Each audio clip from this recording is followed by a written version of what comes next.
ನಮಸ್ಕಾರ, ಪ್ರಜಾ ಫ್ಲಾಶ್ 10ಗೆ ಸ್ವಾಗತ. ನಾನು ಡಿಂಪ್ರಿತಾ ಯಶವಂತ್. ಇದೀಗ ಹೆಡ್ಲೈನ್ಸ್. ಡಿಕೆ ಶಿವಕುಮಾರ್ಗೆ ಶಾಕ್. ಕೆಪಿಸಿಸಿ ಅಧ್ಯಕ್ಷ ಬದಲಾವಣೆಗೆ ಹೈಕಮಾಂಡ್ ಬಿಗ್ ಪ್ಲಾನ್.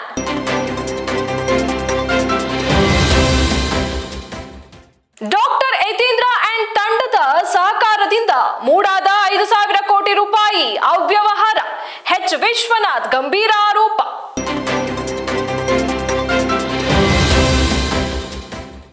ರೂಲ್ಸ್ ಬಗ್ಗೆ ಮಾತನಾಡಿದ್ರೆ ನಿಮ್ಮ ಊರಿಗೆ ಕಳುಹಿಸುತ್ತೇನೆ. ಕರ್ತವ್ಯ ನಿರತ ಪೊಲೀಸರ ಮೇಲೆ ಮಾಗಡಿ ಕ್ಷೇತ್ರದ ಜೆಡಿಎಸ್ ಮಾಜಿ ಶಾಸಕ ಎ ಮಂಜು ದರ್ಪ.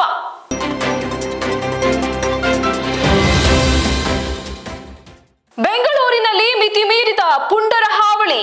ಬೈಕ್ ಹಿಂಬಾಲಿಸಿ ಹೆದ್ದಾರಿ ಉದ್ದಕ್ಕೂ ಯುವತಿಗೆ ಕೀಟಲೆ.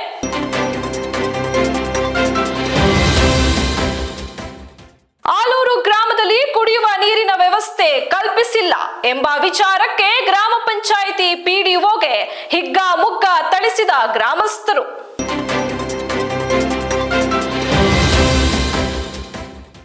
ರಸ್ತೆ ಮೇಲೆ ಸತ್ತಂತೆ ಬಿದ್ದಿದ್ದ ಚಿರತೆ ಮುಟ್ಟಲು ಹೋದ ಬೈಕ್ ಸವಾರ ಮತ್ತು ಕ್ಯಾಬ್ ಚಾಲಕನ ಮೇಲೆ ದಾಳಿ.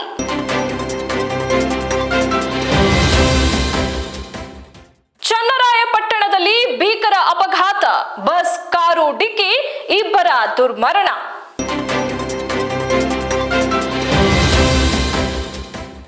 ಪ್ಯಾಲೆಸ್ತೈನ್ ಪರ ಘೋಷಣೆ. ಓವೈಸಿ ವಿರುದ್ಧ ಸಿಡಿದೆದ್ದ ಹಿಂದೂ ಪರ ಸಂಘಟನೆ.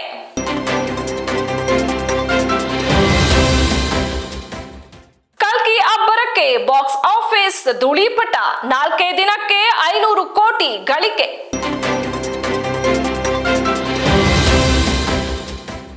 ವರ್ಲ್ಡ್ ಕಪ್ ಗೆಲುವಿನ ಬಳಿಕ ಪಂಜಾಬಿ ಹಾಡಿಗೆ ಸ್ಟೆಪ್ ಹಾಕಿದ ವಿರಾಟ್ ಕೊಹ್ಲಿ.